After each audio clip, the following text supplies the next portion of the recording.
जम्बूद्वीपे भरतखंडे आर्यावर्ते भारतवर्षे। जम्बू टॉक्स देखने वाले आप सभी दर्शकों का बहुत बहुत स्वागत, अभिनंदन। मैं हूं आपके साथ निधीश गोयल, करता हूं आप सभी का यथोचित अभिवादन।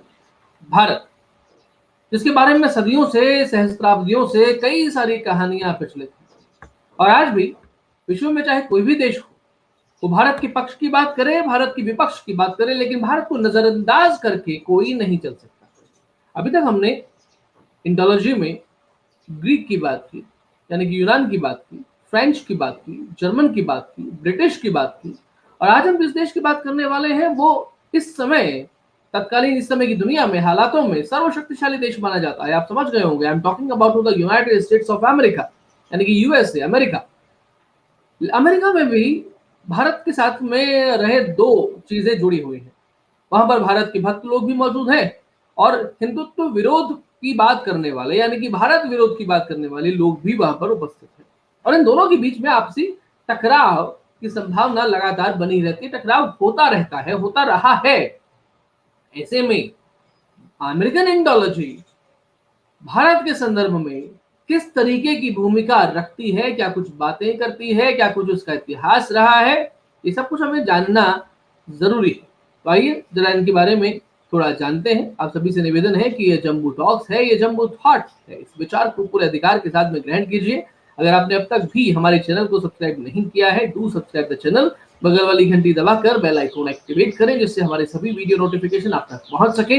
वीडियो को लाइक और शेयर करें, और इस अभियान में हमारा समर्थन प्रदान करें, हमें सहयोग प्रदान करें। और अगर आप सक्षम अपने आप को समझते हैं, आपको लगता है कि आपके लिए संभावना बनती है, तो यथासंभव, यथेच्छा, यथाशक्ति पत्रम पुष्पम अर्पित करके भी हमारा सहयोग, हमारा समर्थन जरूर करें। आइए स्वागत करता हूं हमारे बीच पधारे हुए आज के हमारे कार्यक्रम के अतिथि श्रीमान प्रोफेसर महावीर प्रसाद जैन साहब का। महावीर जी, आपका बहुत बहुत स्वागत जम्बू टॉक्स में, अभिनंदन।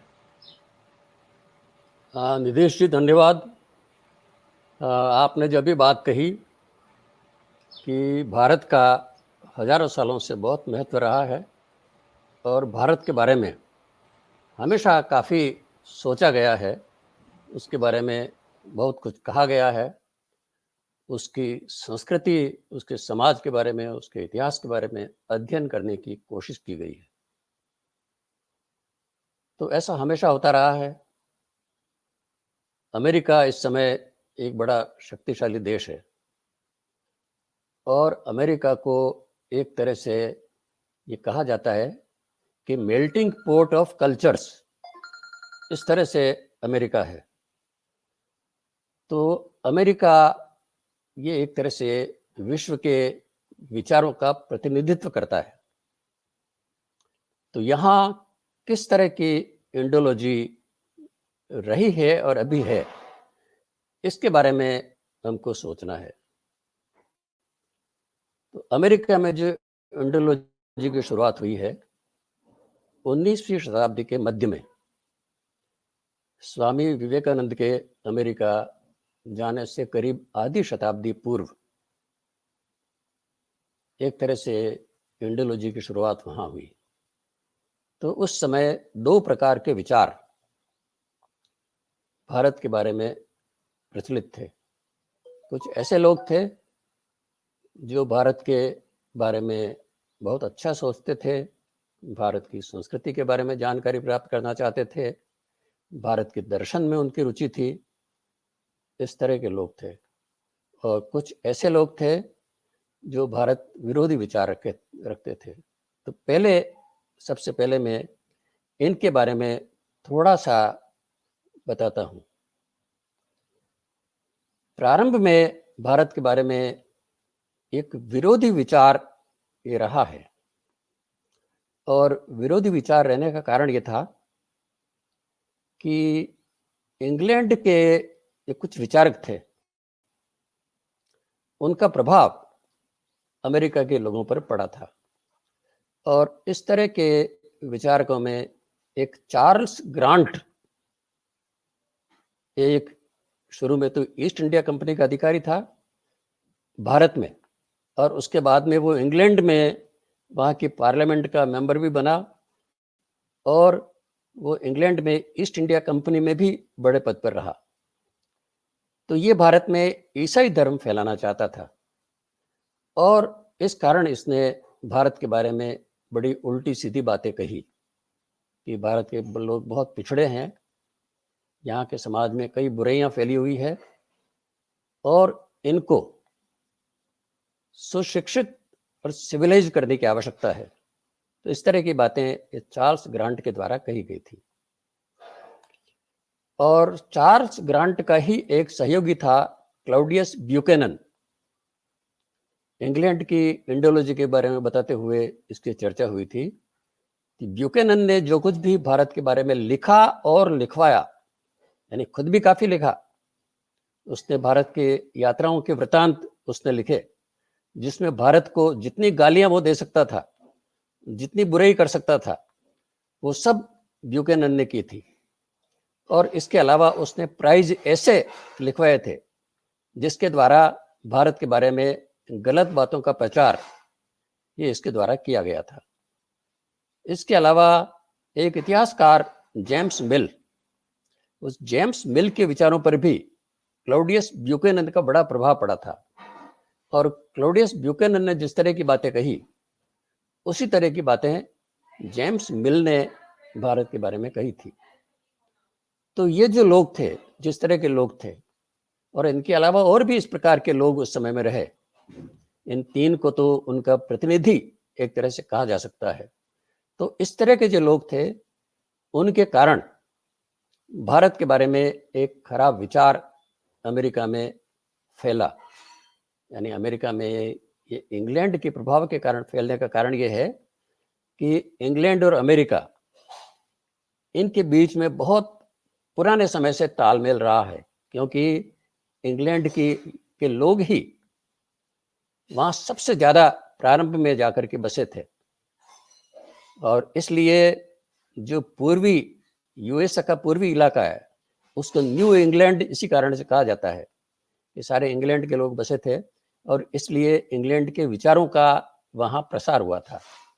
तो इसलिए जिस तरह से इंग्लैंड के लोग सोचते थे उस तरह से अमेरिका में भारत के बारे में सोच बना। लेकिन दूसरी तरफ कुछ ऐसे लोग भी थे जिन पर इंग्लैंड के बजाय फ्रांस और जर्मनी के लोग जिस तरह का सोचते थे, और इंग्लैंड के भी कुछ लोगों ने, जैसे गीता का अनुवाद इंग्लैंड के एक विद्वान ने किया था, इसी तरह से और हमारी जो साहित्य है इसके बारे में काफी काम इंग्लैंड के लोगों के द्वारा किए गए थे। तो उसके कारण भारत के साहित्य और भारत के दर्शन, इनके प्रति रुचि वहां उत्पन्न हुई और वहां 1840 के बाद में एक येल विश्वविद्यालय है, यहाँ संस्कृत का अध्ययन प्रारंभ हुआ और इसके बाद में फिर और स्थानों पर भी संस्कृत का अध्ययन ये शुरू हुआ और 1880 तक जाकर के और 6 विश्वविद्यालयों में संस्कृत का अध्ययन होने लगा। और संस्कृत के अध्ययन के पीछे रुचि का कारण ये था कि वो भारत की संस्कृति के बारे में जानकारी प्राप्त करना चाहते थे।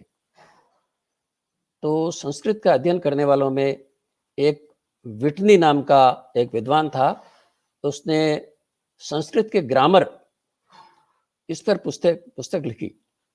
उसने अथर्ववेद इसका अध्ययन किया और इस तरह से भारत के शास्त्रों का अध्ययन और संस्कृत भाषा का अध्ययन, इसमें रुचि अमेरिका के लोगों ने लेना शुरू किया। इसके अलावा क्या है कि राजा राम मोहन राय, जो भारत के एक बड़े विचारक 19वीं शताब्दी के प्रारंभ में हुए थे, तो राजा राम मोहन राय के विचारों का प्रभाव ये अमेरिका में पहुंचा। राजा राम मोहन राय ने उपनिषदों का अध्ययन किया था और उपनिषदों के बारे में काफी कुछ उन्होंने लिखा था।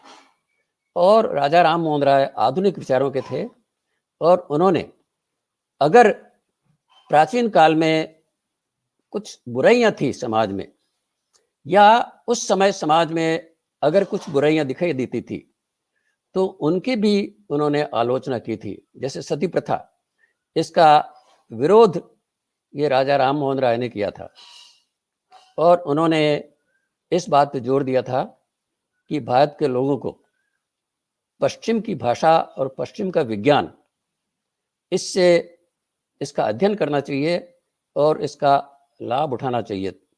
तो राम मोहन राय के जो विचार थे, उनका प्रभाव ये अमेरिका के विचारकों पर पड़ा।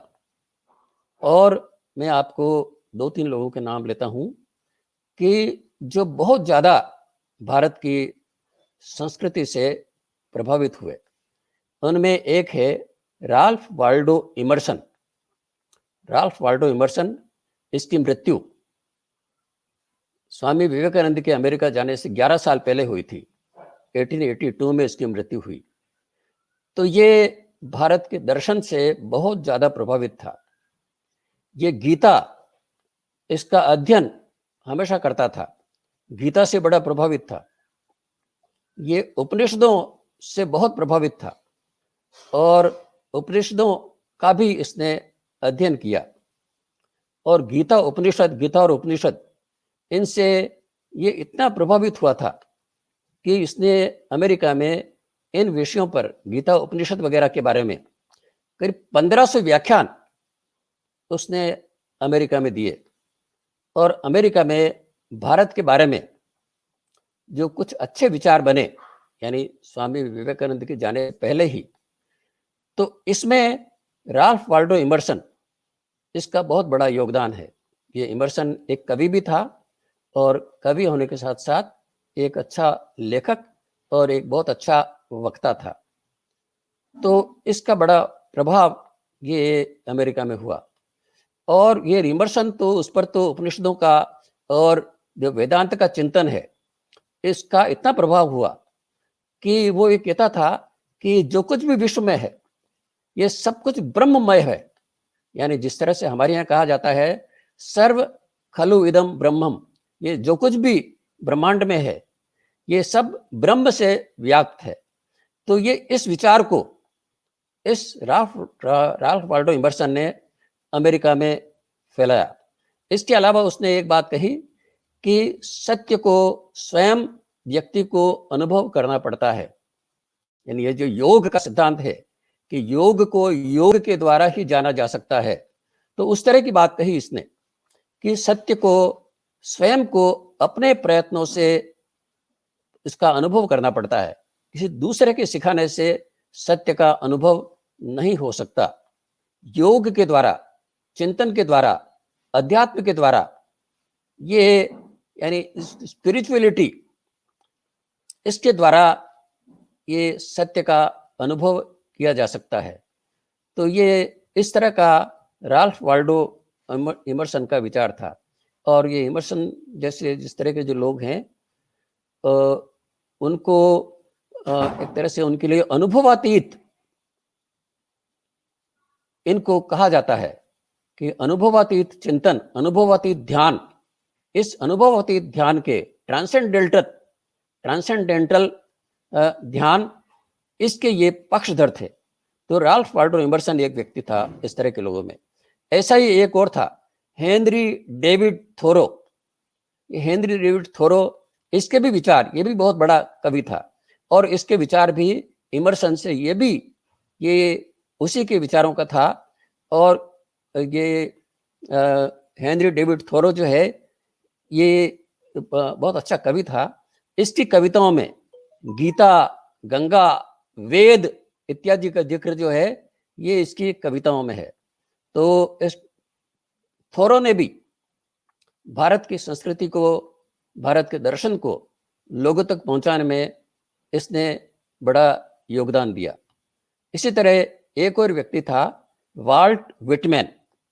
वाल्ट विटमैन, इसकी मृत्यु 1892 में हुई। स्वामी विवेकानंद के अमेरिका जाने से 1 वर्ष पहले इसकी मृत्यु हुई थी। ये वाल्ट विटमैन, ये पूरी तरह से ये इमर्सन और डेविड थोरे के विचारों का था, और इसने भी भारत के दर्शन को या अमेरिका में पहुंचाने में बड़ा योगदान दिया। ये भी गीता का बड़ा भक्त था, ये भी उपनिषद और योग इनमें विश्वास रखता था, और उसने योग का अभ्यास करने का प्रयत्न किया था। और गीता में योग पर एक अध्याय है, तो उसका प्रयोग उसने एक तरह से करने की कोशिश की। और वॉल्ट विटमैन के लिए तो यहाँ तक कहा जाता है कि उसने कुंडलिनी जागृत करने में सफलता प्राप्त की थी। तो ये इस तरह का, यानी कुंडलिनी जागरण की जो सारी जो कुछ चिंतन है, ये भारत का चिंतन है। तो कुंडली जागरण करने में उसने सफलता प्राप्त की थी, ऐसा विटमैन के लिए कहा जाता है। इसी तरह एक और था, हेनरी मेलविल। इसकी मृत्यु हुई थी 1891 में। तो हेनरी मेलविल, इसके भी विचार, ये इस तरह के जिन लोगों के मैंने आपसे नाम लिए, उस तरह के विचार इस हेनरी मेलविल के भी थे। तो ये इस तरह के, यानी इस तरह से एक दो तरह का चिंतन भारत के बारे में, दो प्रकार का सोच, जब स्वामी विवेकानंद अमेरिका पहुंचे उस समय था। अब स्वामी विवेकानंद के आगमन के बारे में और उन्होंने जो कुछ भी वहां कहा, उसकी चर्चा करने की आवश्यकता नहीं है। जितना समय स्वामी विवेकानंद ने अमेरिका में गुजारा था, तो उसके कारण अमेरिका में उन्होंने भारत को पहुंचाने में सफलता प्राप्त की। भारत का चिंतन, वेदांत का चिंतन, ये स्वामी विवेकानंद ने अमेरिका में पहुंचाया, और इस वेदांत के चिंतन का अमेरिका में बहुत अधिक प्रभाव हुआ। स्वामी विवेकानंद का जो कहना था कि वेदांत को अपनाने के लिए अपना धर्म छोड़ने की आवश्यकता नहीं है। कोई भी व्यक्ति किसी भी धर्म का मानने वाला हो, वो वेदांत को अपने जीवन में अपना सकता है। और वेदांत, ये जो है, वेदांत का मतलब है कि व्यक्ति सारे समस्त संसार के प्राणियों को अपने समान समझना, ये वेदांत का एक मूल उपदेश है। तो वेदांत का जो उपदेश स्वामी विवेकानंद ने यहाँ दिया, तो इसका अमेरिका में बहुत ज़्यादा प्रभाव हुआ, और अमेरिका में उनके इस प्रभाव के कारण बहुत से बड़े बड़े विद्वान वो उनके अनुयायी बन गए। यानी उनके अनुयायी बनने वालों में जैसे एक विलियम जेम्स, ये हार्वर्ड का प्रोफेसर था, और ये विलियम जेम्स जो स्वामी विवेकानंद का शिकागो में जो उनका विश्व धर्म सम्मेलन में उन्होंने भाग लिया, उससे पहले विलियम जेम्स के साथ में उनका मिलना हुआ था, और उस समय से ही वो स्वामी विवेकानंद के विचारों से बहुत ज़्यादा प्रभावित था। तो विलियम जेम्स, इसने स्वामी विवेकानंद के विचारों को अमेरिका में फैलाने में बड़ा योगदान दिया। और विलियम जेम्स के लिए तो कहा जाता है कि उसने स्वामी विवेकानंद से प्रार्थना की कि वो हार्वर्ड विश्वविद्यालय में एक प्रोफेसर का पद स्वीकार कर लें, जिससे अमेरिका के विद्यार्थियों को अमेरिका में हार्वर्ड के अलावा भी अन्य स्थानों पर भी भारत के विचार इससे फैलाने में मदद मिलेगी। तो इस तरह का प्रयास ये इस विलियम जेम्स ने किया। इसी तरह से कोलंबिया विश्वविद्यालय के प्रोफेसरों ने भी उनसे आग्रह किया कि वो कोलंबिया विश्वविद्यालय में प्रोफेसर का पद स्वीकार करें, लेकिन स्वामी विवेकानंद ने इन बातों को माना नहीं। पर उनके प्रति एक इस तरह का आदर का भाव ये अमेरिका में उत्पन्न हुआ। और हम लोगों को मालूम है कि विवेकानंद के प्रभाव के कारण ही रामकृष्ण मिशन, इसके केंद्र ये अमेरिका में स्थान स्थान पर खुल गए, और इस समय 14 बड़े केंद्र ये अमेरिका में काम कर रहे हैं रामकृष्ण मिशन के। तो रामकृष्ण मिशन के इन केंद्रों के द्वारा स्वामी विवेकानंद के रामकृष्ण के विचारों का प्रसार ये अमेरिका में हुआ, और अमेरिका में भारत के प्रति एक अच्छी धारणा बनी। हालांकि स्वामी विवेकानंद को जब वो भाषण देने के लिए जाते थे, तो कई बार बड़े बहुत ही कठोर प्रश्नों का सामना उनको करना पड़ता था, क्योंकि भारत के बारे में दोनों तरह के विचार प्रचलित थे। और हालांकि विवेकानंद ने तो अपनी तरफ से ये प्रयास किया कि भारत के बारे में अच्छी धारणा बने, लेकिन विचार तो हर तरह के थे और इस कारण से उनसे तरह तरह के प्रश्न किए जाते थे। जिससे उनसे पूछा जाता था कि अमेरिका में ये भारत में ये लोग जो है, माताएं अपने बच्चों को गंगा नदी में फेंक देती है, ये सुनने में आता है। तो स्वामी विवेकानंद जो है, इसका बड़ा उन्होंने जवाब दिया हंस करके कि मेरे को भी मेरी माँ ने जो है वो गंगा नदी में फेंक दिया था, लेकिन मेरी हड्डियां इतनी मजबूत थी कि जो गंगा नदी के अंदर जो मगर थे उन्होंने मेरे को खाने से इनकार कर दिया। तो मतलब इस तरह की बातें, सती प्रथा के बारे में उनसे प्रश्न पूछते थे, जाति प्रथा के बारे में, और कई जो भारत में जो कुछ भी उल जुलूल प्रश्न जो है, भारत में महिलाओं की स्थिति के बारे में ये उनसे प्रश्न किए जाते थे। और इन सब का जिस तरह से समाधान उन्होंने किया, उसके कारण भारत के बारे में जो कई गलत धारणाएं अमेरिका में फैली हुई थी, उन गलत धारणाओं को बदलने में मदद मिली। तो ये इस तरह से स्वामी विवेकानंद, इनका एक बड़ा योगदान इस तरह से रहा है। इसके अलावा विवेकानंद के अलावा और भी गुरु ऐसे हुए हैं जो कि अमेरिका में गए, और इन अन्य गुरुओं के अंदर स्वामी राम तीर्थ 1902 में ये अमेरिका गए थे और 2 वर्ष अमेरिका रहे। स्वामी राम तीर्थ, इनकी भी हमारा दुर्भाग्य है कि केवल 33 वर्ष की उम्र में उनकी मृत्यु हो गई, और उनकी इच्छा वापस अमेरिका जाने की थी, वो इनकी इच्छा पूरी नहीं हुई।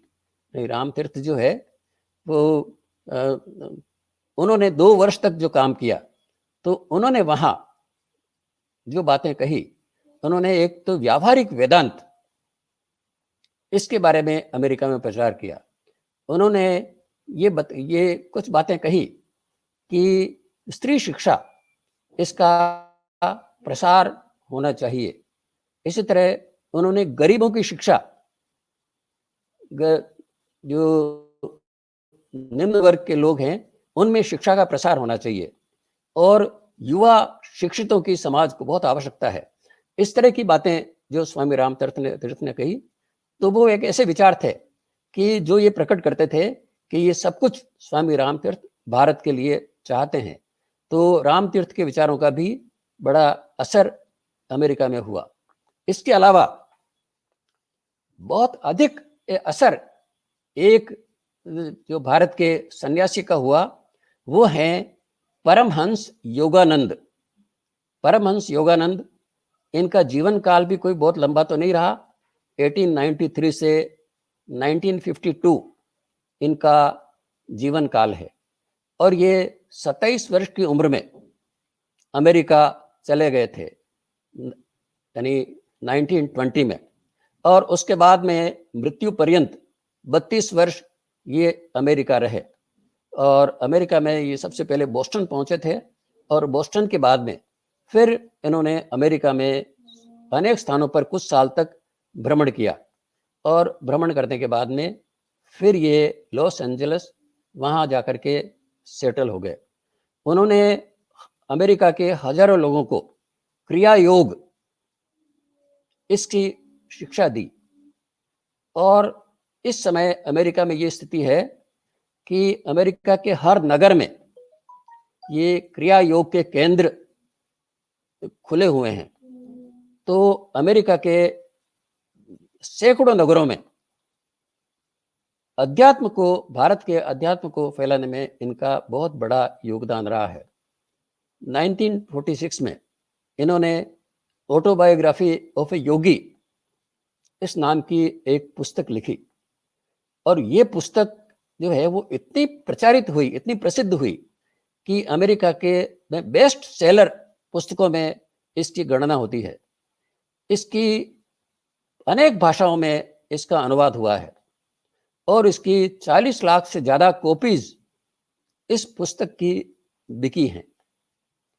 और ये जो परमहंस योगानंद थे, यानी परमहंस योगानंद का मतलब अमेरिका में लोग इतने प्रभावित हुए कि अमेरिका के राष्ट्रपति काल्विन कूलिज, इन्होंने इनको राष्ट्रपति भवन में आमंत्रित किया और राष्ट्रपति भवन में उन्होंने उनसे चर्चा की कि उनको यानी खान पान और जीवन अपना किस तरह से यापन करना चाहिए। तो इस बारे में, और वो भी कोई बड़ी उम्र नहीं थी उनकी जिस समय काल्विन कूलिज ने उनको बुलाया था, तो उस समय परमहंस योगानंद से उन्होंने परामर्श उनसे लिया था। इसी तरह से एक स्टीव जॉब्स नाम का व्यक्ति है जो एप्पल का यानी ये जिसने एप्पल का ये मालिक है, मालिक रहा, अब तो मृत्यु हो गई, 2011 में मृत्यु हो गई उसकी। 1955 से 2011 उसका जीवन काल है।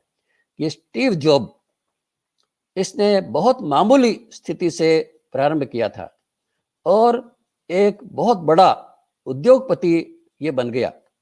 और इतने बड़े उद्योगपति बनने के बाद में ये स्टीव जॉब का कहना था कि मुझे कोई संतोष जीवन में प्राप्त नहीं हुआ।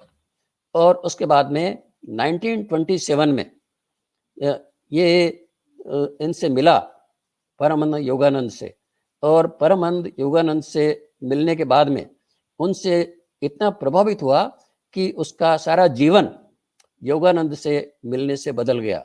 यानी ये जो स्टीव जॉब्स है, ये अमेरिका की बहुत बड़ी हस्तियों में इसकी गणना होती है, तो वो योगानंद से प्रभावित हुआ था। और इस तरह से यानी ये स्टीव जॉब्स की तो ये हालत थी कि उसने अपने पास में ये जो पुस्तक है ऑटोबायोग्राफी ऑफ ए योगी, इस पुस्तक की सैकड़ों कॉपीज उसने अपने पास रख रखी थी। और वो उसके पास जो आगंतुक आते थे तो उनको ये पुस्तक वो भेंट करता था। तो यानी एक तरह से स्टीव जॉब के सारे जीवन को परमहंस योगानंद ने प्रभावित किया था। तो अब इस तरह के लोगों के कारण भारत के बारे में अच्छे विचार ये अमेरिका में बने। फिर उसके बाद में एक और जो बड़े गुरु, वैसे तो गुरु तो बहुत हैं जो अमेरिका गए हैं, लेकिन प्रभुपाद, उनके बारे में सब लोग जानते हैं कि प्रभुपाद जो है वो 1965 से 1977 तक 12 वर्ष अमेरिका रहे थे। और प्रभुपाद ने, यानी प्रभुपाद के लिए कहते हैं कि वो यानी 40 रुपया लेकर के वहाँ अमेरिका गए थे। उनके पास कुछ नहीं था वो जो अमेरिका में गए। और लेकिन वहाँ जाकर के उन्होंने कीर्तन के द्वारा और गीता के प्रसार के द्वारा एक बहुत बड़ी फॉलोइंग उन्होंने तैयार कर ली। और खास तौर से बीटल्स ये उनसे बहुत ज़्यादा प्रभावित हुए। और प्रभुपाद ने कई पुस्तकें लिखी है। गीता पर उनकी अंग्रेजी में लिखी हुई पुस्तक ये बहुत प्रसिद्ध है, जिसके फिर दूसरी भाषाओं में भी अनुवाद हुए हैं। इसके अलावा और कई पुस्तकें उन्होंने लिखी हैं, तो कई पुस्तकों के लेखक हैं। और ये प्रभुपाद, इनका भी बड़ा प्रभाव अमेरिका में हुआ। और अमेरिका में इस्कॉन के कई केंद्र अमेरिका में स्थापित हुए। यानी वैसे अब इनका केंद्र अमेरिका में था, लेकिन इस्कॉन के केंद्र जो है वो अमेरिका के बाहर दुनिया के अनेक स्थानों पर, भारत में भी बहुत बड़ी संख्या में इस्कॉन के केंद्र है, तो इस्कॉन के केंद्र ये स्थापित हुए। लेकिन इस सारी प्रक्रिया की शुरुआत जो है वो अमेरिका में हुई थी। तो प्रभुपाद इस तरह से एक ऐसे गुरु हैं जिनके कारण एक बड़ा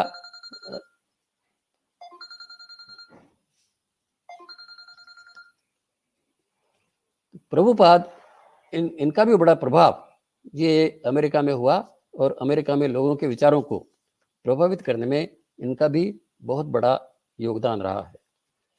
अब इसके बाद में जो है मैं और कुछ इनके वर्णन करता हूँ जिन्होंने भारत के एक तो संस्कृत भाषा का अध्ययन किया और भारत के साहित्य का और शास्त्रों का अध्ययन किया। इस तरह के कुछ, यानी वैसे तो उनकी संख्या बहुत बड़ी है, लेकिन सबका वर्णन नहीं किया जा सकता। कुछ थोड़े से प्रतिनिधि एक तरह से विचारक हैं या काम करने वाले लोग हैं, उनका वर्णन मैं करने की कोशिश करूंगा। एक आर्थर विलियम राइडर एक व्यक्ति हुआ, और ये आर्थर विलियम राइडर जो है,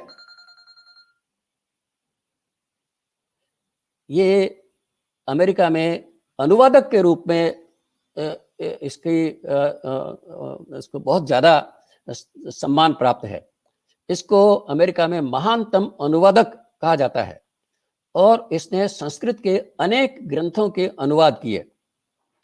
और ये इसका कहना था कि संस्कृत का अध्ययन केवल भाषा के लिए नहीं, बल्कि साहित्य के लिए किया जाना चाहिए। और अमेरिका में ये गीता उपनिषद आदि इनको प्रचारित करने में इस आर्थर विलियम राइडर का भी बहुत बड़ा योगदान रहा। अब आर्थर विलियम राइडर जो है, वो किस तरह के व्यक्ति है, आप इससे अनुमान लगा सकते हैं कि ओपेनहाइमर, इसका नाम आप लोगों ने सुना होगा। ओपेनहाइमर, जिसने कि एटम बम इसको ट्रिगर किया था, ये ओपेनहाइमर इसका शिष्य था, राइडर का। और ओपेनहाइमर जो है वो गीता का बड़ा भक्त था, हमेशा वो गीता पढ़ता था और गीता के श्लोक उसने कंठस्थ कर रखे थे। इस ओपेनहाइमर के लिए कहते हैं कि जब उसने एटम बम ट्रिगर किया तो उस समय गीता के 2 श्लोक उसके मुंह से निकले, 11वें अध्याय के। तो ये इस तरह के जो भारत भक्त जो है वो अमेरिका में हुए हैं। फिर योगानंद परमहंस के 2 शिष्य, उनका जिक्र करता हूं। एक राजर्षि जनकानंद, नाम तो उनका जेम्स जेसी लिन था, लेकिन उनको राजर्षि जनकानंद के नाम से जाना जाता है। और 1955 में इनकी मृत्यु हुई। तो ये राजर्षि जनकानंद, ये भी एक बहुत मामूली परिवार में उत्पन्न हुए थे, लेकिन अपने प्रयत्नों से बहुत बड़े उद्योगपति बन गए। तो राजर्षि जनकानंद, इनको भी, यानी उन्होंने धन बहुत कमा लिया, लेकिन धन कमाने के बाद में उस धन से उनको संतोष प्राप्त नहीं हुआ, और वो हमेशा एक बहुत ही चिंता की स्थिति में रहते थे। तो ऐसी हालत में उनका परमहंस योगानंद के साथ में उनकी भेंट हुई, और इस भेंट के बाद में फिर उनका सारा जीवन बदल गया और वो सन्यासी बन गए। और इस तरह से राजर्षि जनकानंद के नाम से उनको जाना जाता है।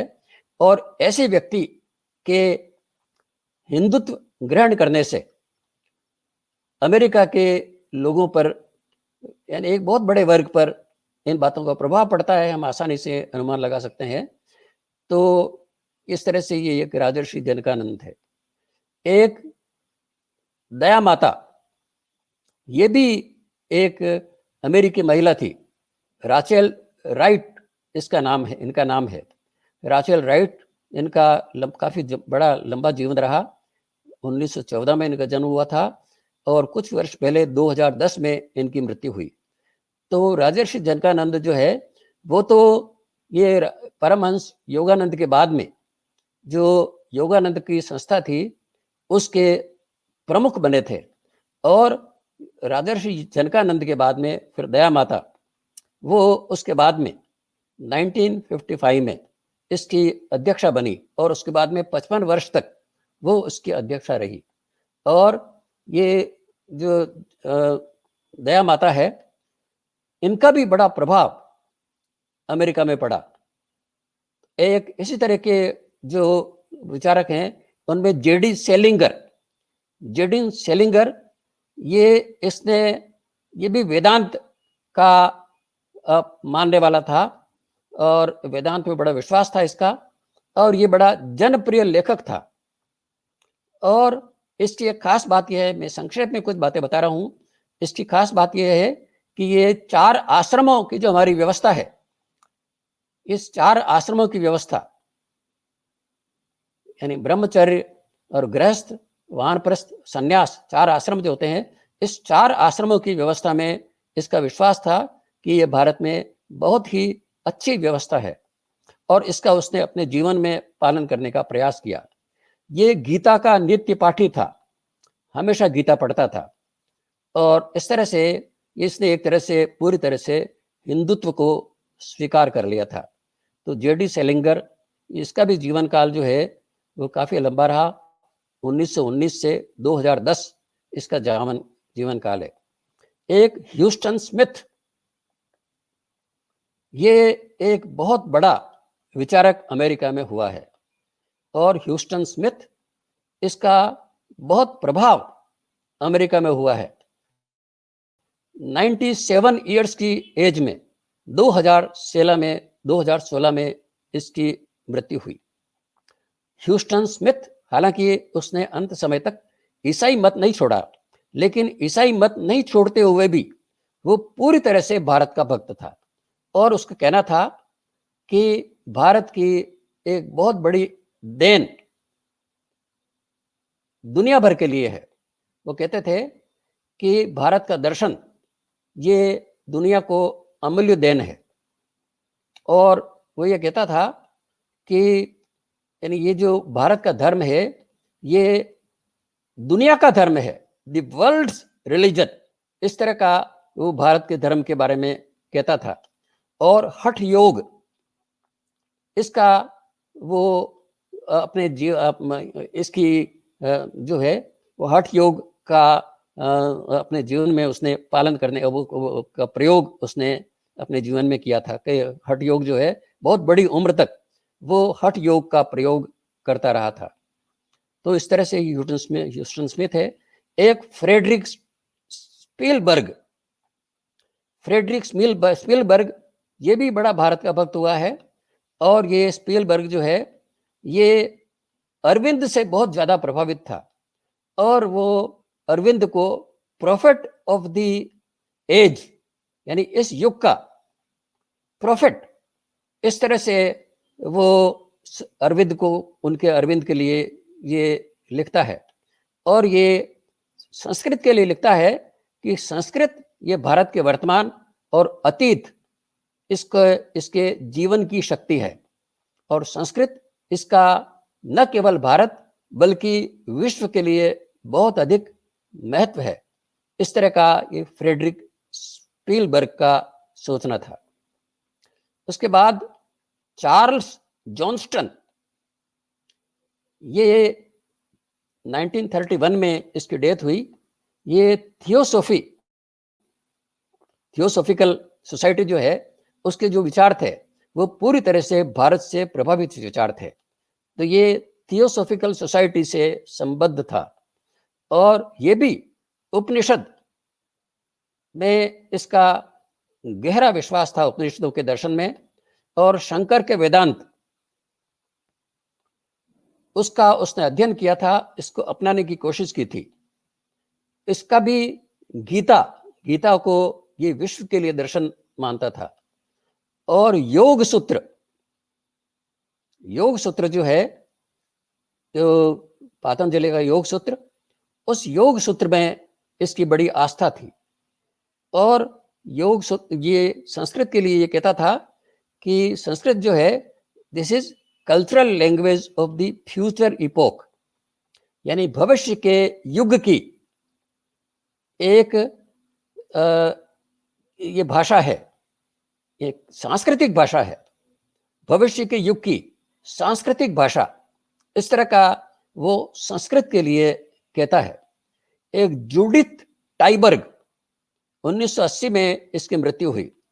ये जूडिथ टाइबर्ग जो है इसको अमेरिकी योगी नाम दिया जाता है।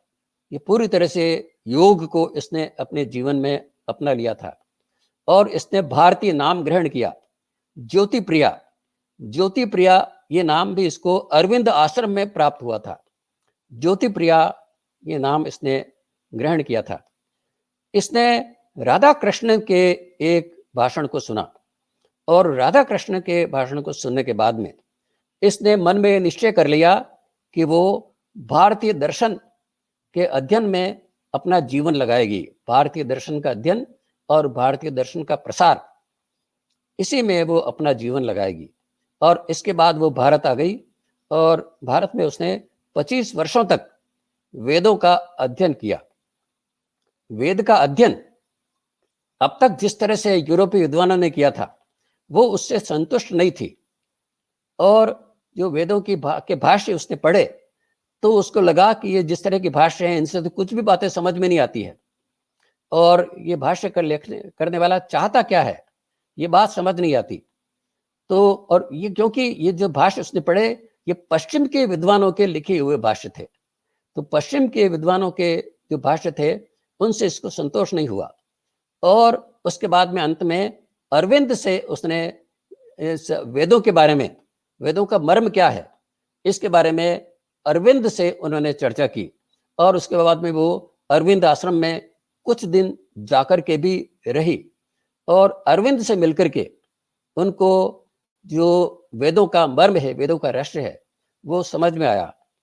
तो ये इस तरह से जूडिथ टाइबर्ग ये एक इसी तरह की भारत प्रेमी एक हुई है। एक एडविन ब्रिया, ये बहुत वृद्ध नहीं है, 1957 का इसका बर्थ है। ये एडविन ब्रिया ये भारत का और भारत की संस्कृति का परम भक्त है। ये भी इसी तरह से, यानी भारत की संस्कृति में अगर किसी की रुचि होती है तो मुख्य रूप से जो चीजें होती है वो गीता उपनिषद ये होते हैं और गीता और उपनिषद के अलावा फिर उसके बाद में जो बातें होती है उनमें योग सूत्र और वेदांत, यानी ये एक तरह से, यानी वैसे तो उपनिषदों को ही वेदांत कहते हैं और योग सूत्र, तो इनमें ये लोगों की रुचि होती है। तो एडविन ब्रिया की भी इन चीज़ों में रुचि है और एडविन ब्रिया इसका भी एक बहुत बड़ा योगदान, यानी भारत की संस्कृति इसको अमेरिका में पहुंचाने में, फैलाने में रहा है। उसके बाद जो है यानी कुछ अनुवादक और यानी वजह से ज़्यादातर जो अमेरिका भारत के में जिनका की रुचि रही है, इंडोलॉजी में जिनकी रुचि रही है, वो या तो भाषा शास्त्रित है या भारत के साहित्य और धर्म में जिनकी रुचि थी, इस तरह के लोग थे। यानी तीन तरह की चीजों की में लोगों ने रुचि ली है, या तो भाषा शास्त्र में, ग्रामर वगैरह इन चीजों में, और या फिर जो इस संस्कृत में साहित्य उपलब्ध होता है उसमें रुचि ली है, या फिर भारत के दर्शन में जो संस्कृत भाषा में उपलब्ध होता है या संस्कृत में नहीं भी उपलब्ध हुआ तो दूसरी भाषाओं के माध्यम से उन्होंने भारत के दर्शन में रुचि ली। तो इस तरह के लोगों में दो चार लोगों के नाम लिए जा सकते हैं। लियोनार्ड ब्लूमफील्ड एक इस तरह का व्यक्ति है। एक फ्रैंकलिन एडगर्टन ये इस तरह का एक व्यक्ति है। एक अल्फ्रेड जॉन ऐसे लोगों में है। एक हिल्टे बेंटल। तो इस तरह के लोगों ने भारत के दर्शन में रुचि ली। इनके अलावा मैं कुछ दो तीन के नाम लेता हूं जिनका जिक्र किया जाना चाहिए। उनमें चार्ल्स रॉकवेल लैनमन, इसका जीवन काल 1850 से 1941 है। इसकी भारत में रुचि जो पैदा हुई वो इंडियन एस्ट्रोनॉमी पर इसने अमेरिका की जो ओरिएंटल सोसाइटी है उसके एक जर्नल में इसने भारत के एस्ट्रोनॉमी के बारे में एक लेख पढ़ा और ये लेख पढ़ करके इतना प्रभावित हुआ कि उससे उस लेख के कारण इसकी संस्कृत में रुचि उत्पन्न हुई और उसके बाद में वो भारत आया। 1989 में वो भारत आया और भारत में उसने यहाँ से हार्वर्ड के लिए, हार्वर्ड विश्वविद्यालय का ये छात्र था, हार्वर्ड विश्वविद्यालय का था, तो उसने हार्वर्ड विश्वविद्यालय के लिए भारत से करीब 500 पुस्तकें जो विश्वविद्यालय के लिए उपयोगी हो सकती थी उनका संग्रह किया। इसके लिए अलावा उसने कई पांडुलिपियां यहाँ से एकत्र की। उसने एक नाटक उसको बहुत पसंद आया प्राकृत भाषा का, राजशेखर की कर्पूर मंजरी, इसका अनुवाद उसने किया। अद्वैत वेदांत में इसकी बहुत अधिक रुचि थी। इसने अष्टावक्र गीता का भी अध्ययन किया जिसके अध्ययन करने वाले बहुत कम लोग हुए हैं। तो जनक और अष्टावक्र के बीच में जो संवाद है तो अष्टावक्र गीता, इसका भी उसने अध्ययन किया। इसने रामायण, इसका अध्ययन किया और इसकी इच्छा ये कई वॉल्यूम्स में इस जो तुलसी रामायण है, तुलसी रामायण, इसका अनुवाद करने की है। और ये बड़े अहिंसक विचारों का बन गया भारत के साथ में संपर्क के कारण। और अहिंसक विचारों का होने के साथ साथ इसने पशुओं के प्रति जो उसके मन में जो एक पशुओं के प्रति एक प्रेम कह सकते हैं, जो कि भावना या एक अहिंसा का जो विचार उसके मन में उत्पन्न हुआ, इसके कारण इसने पशु विहार, एक बहुत बड़ा पशु विहार इसने बनाया, जिसमें कि कोई भी किसी तरह का जो स्ट्रे एनिमल है उसको वहां शरण मिल सके, तो पशुओं के लिए शरण स्थल इसने बनाया। तो ये सारा जो है भारत के साथ जो उसका संबंध हुआ, वो इसके पीछे कारण था। एक स्टेला क्रैम्ब्रिश, इसके बारे में थोड़ा जिक्र करना जरूरी है। ये स्टेला क्रैम्ब्रिश, इसने भारत की कला का इतिहास, इस पर बड़ा गहरा अध्ययन किया और भारत की कला के बारे में कई वर्षों तक रह करके इसने विभिन्न स्थानों पर जाकर के और भारत की कला एक गहराई से समझने की, भारत की मूर्ति कला और भारत की भवन निर्माण कला, तो इसका गहराई से इसको समझने की इसने कोशिश की। और इसके अलावा बड़ी बचपन में इसने गीता पढ़ी और जब से इसने 13 वर्ष की उम्र में गीता पढ़ी और गीता पढ़ने के बाद में इसकी बहुत अधिक रुचि गीता के साथ साथ भारत की संस्कृति में हो गई। और इसके बाद में संस्कृत भाषा, इसका इसने अध्ययन किया। और ये स्टेला क्रैम्ब्रिश, इसने शिव की विविध अभिव्यंजनाओं की एक प्रदर्शनी इस स्टेला क्रैम्ब्रिश ने अमेरिका में लगाई।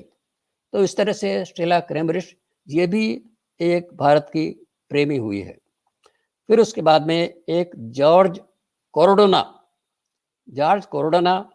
इसने पातंजलि के ये पाणिनि की जो अष्टाध्यायी है, उसका 8 जिलों में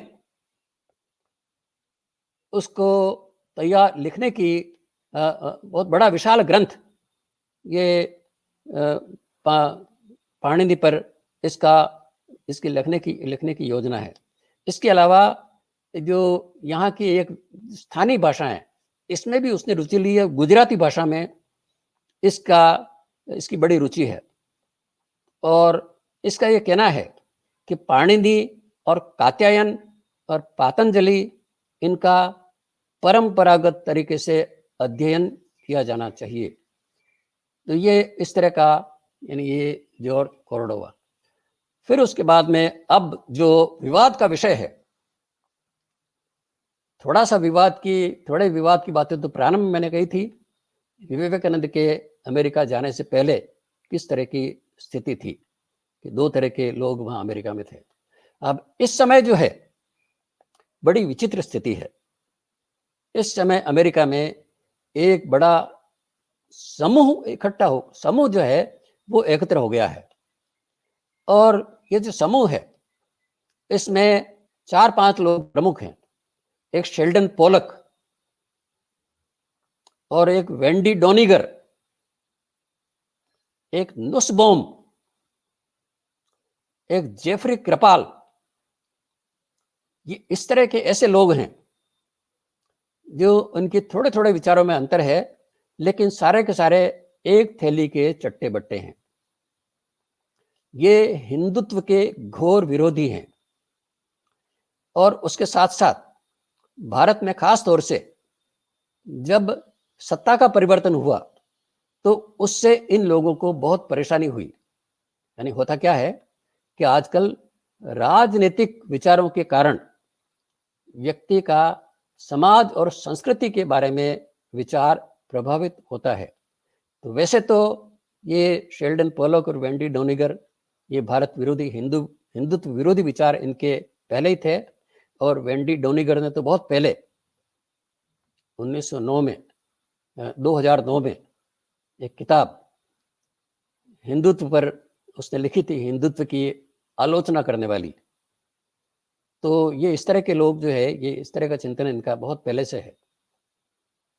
और ख़ास तौर से जब ये राजनीतिक परिवर्तन हुआ, तो राजनीतिक परिवर्तन होने के बाद में फिर इनकी जो उग्रता है, आलोचना करने की उग्रता, वो बहुत बढ़ गई। और इनमें से जो, यानी इनको हम कह सकते हैं कि अमेरिका में ये डेमोक्रेट पार्टी जो है उसके पक्षधर हैं। अमेरिका में हुआ क्या है कि वैसे तो भारतीय भी पहले डेमोक्रेटिक पार्टी के साथ में ज़्यादा जुड़े हुए थे, लेकिन जब से भारत में सत्ता का परिवर्तन हुआ है, तब से वहाँ के अधिकांश भारतीयों का जो है मोह भंग हुआ और वो डेमोक्रेटिक पार्टी छोड़ करके और उनका झुकाव रिपब्लिकन पार्टी की तरफ हुआ।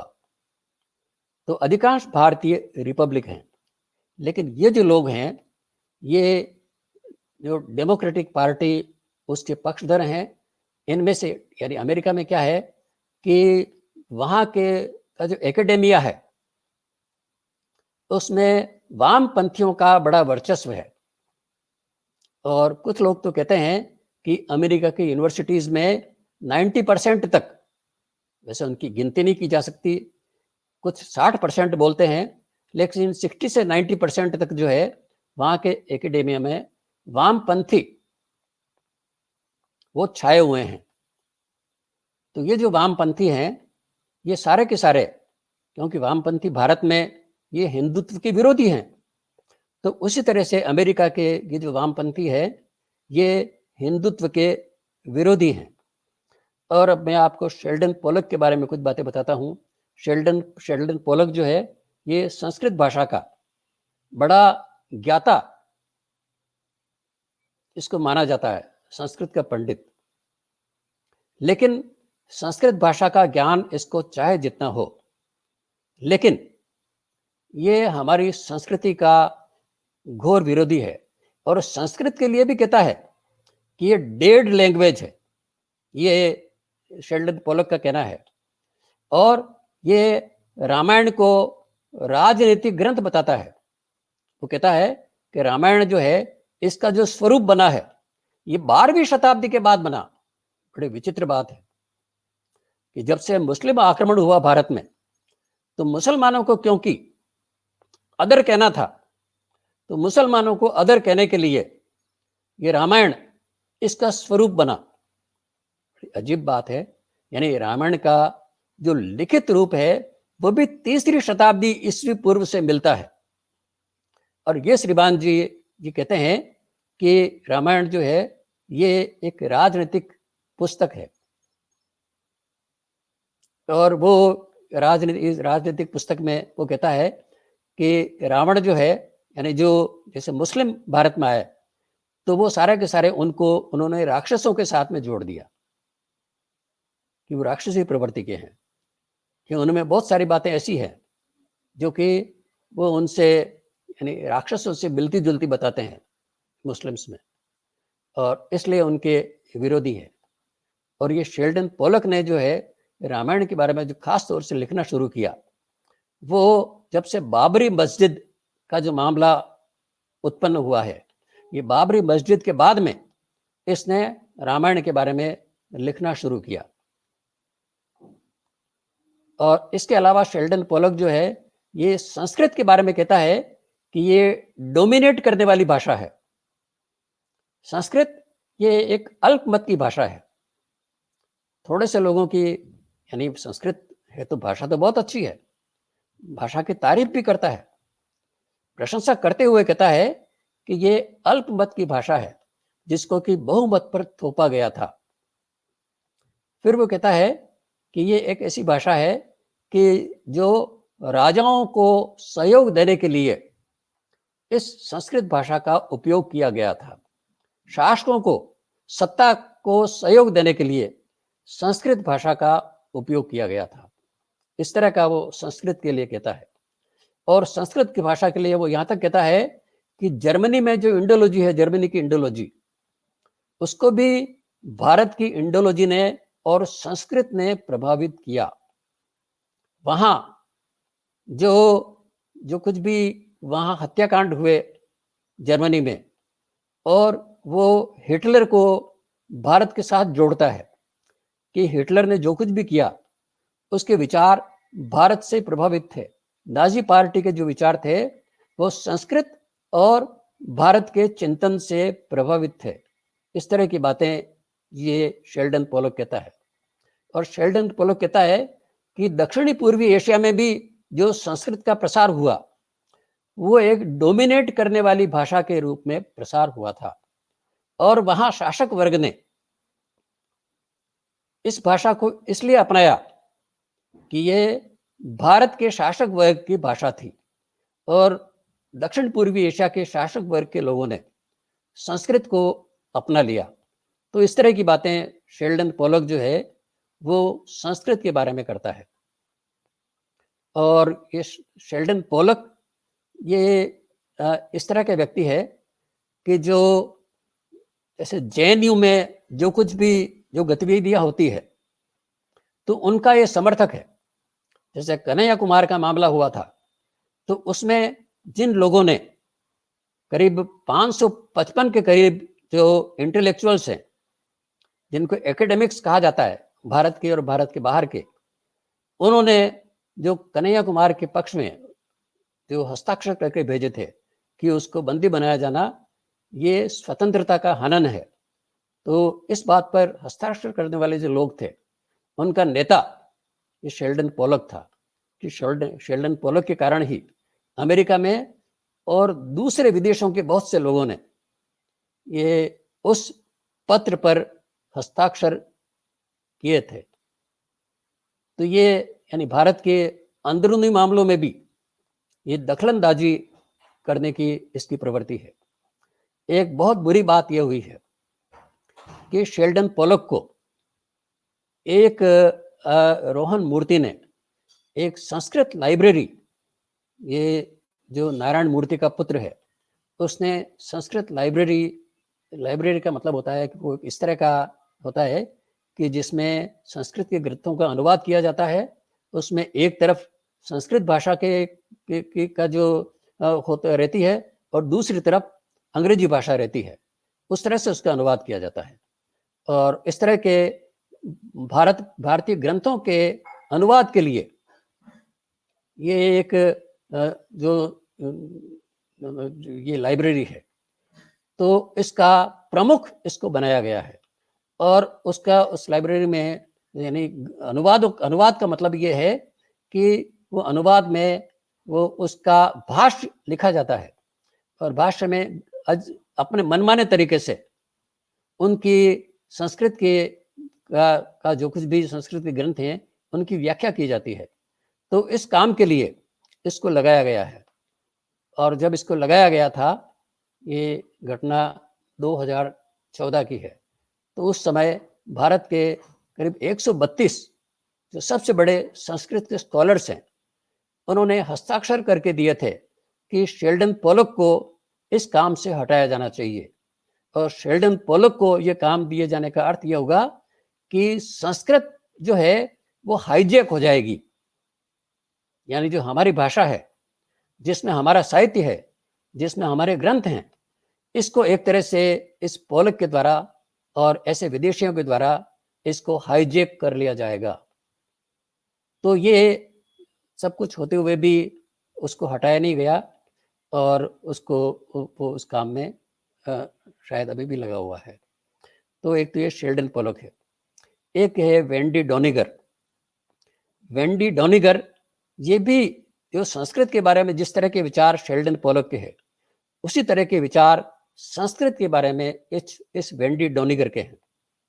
इसके अलावा हिंदुत्व की ये घोर विरोधी है। हिंदुत्व के बारे में इसने एक पुस्तक लिखी है जो कि बहुत ही बदनाम किताब है, और बाद में जब भारत में इसका विरोध हुआ, इस पुस्तक का, पेंगुइन ने ये किताब छापी थी, जब इस पुस्तक का विरोध हुआ तो फिर इस किताब को हटाया गया था और जो इसकी कॉपीज थी वो पेंगुइन ने एकत्र करके, और पेंगुइन ने जो उन किताबों को जो है फिर नष्ट किया गया। तो हिंदुत्व के बारे में इस तरह की पुस्तक इसने लिखी। तो हिंदुत्व के बारे में इसका ये कहना है कि एक तो वो हिंदुत्व को यूँ कहती है कि ये कामुकता की भाषा है या कामुकता का धर्म है। जैसे वो सबसे बड़ा तो शिव और पार्वती, उनकी कामुकता की चर्चा करती है कि शिव और पार्वती जो कि लिंग और योनि के प्रतीक है, तो लिंग और योनि जो है वो उसको कामुकता के प्रतीक दिखाई देते हैं, जबकि लिंग और योनि जो है वास्तव में वो यानी आत्मा और प्रकृति उसके प्रतीक हैं। पुरुष और प्रकृति, पुरुष मतलब आत्मा, पुरुष और प्रकृति के प्रतीक हैं, जीव और जगत के प्रतीक हैं। यानी जो प्रतीकात्मक रूप में जिस तरह से हमारे यहाँ लिंग और योनि की पूजा होती है, उसके स्थान पर इसने लिंग और योनि को एक तरह से एक कामुकता के चिन्ह बता करके, और वो ये कहती है कि ये हिंदुस्तान के सारे शास्त्रों में इस तरह की बातें हैं, हिंदुत्व में यही बातें हैं, और यहाँ और इसलिए हिंदू भारत के लोग जो है वो बड़े कामुक हैं। इस तरह की बात वो हिंदुओं के लिए लिखती है। फिर उसके बाद में वो कहती है कि भारत में जात पात इसका बोलबाला है, कि हमेशा से भारत के शास्त्रों ने जाति पाति इसका समर्थन किया है, जबकि असलियत यह है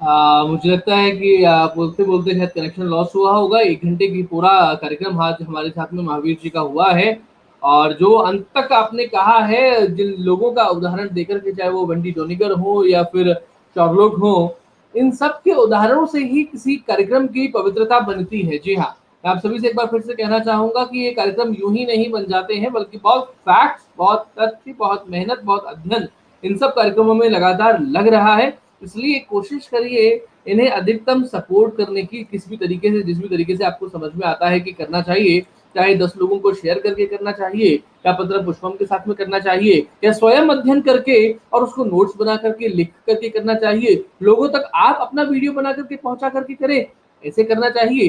किसी भी तरीके से करें, लेकिन हमें अपना काम जो है वो जरूर करना चाहिए। जम्बो फोरम इसी के लिए बनाया गया है, इसका उद्देश्य भी यही है कि सही बात सही तरीके से सही लोगों के द्वारा आप तक पहुंचे, और पूरी बात पहुंचे, अधूरी बात ना पहुंचे। तो चलिए, कोई बात नहीं, आज के कार्यक्रम में काफी कुछ आपको लोगों को सीखने को, जानने को मिला है।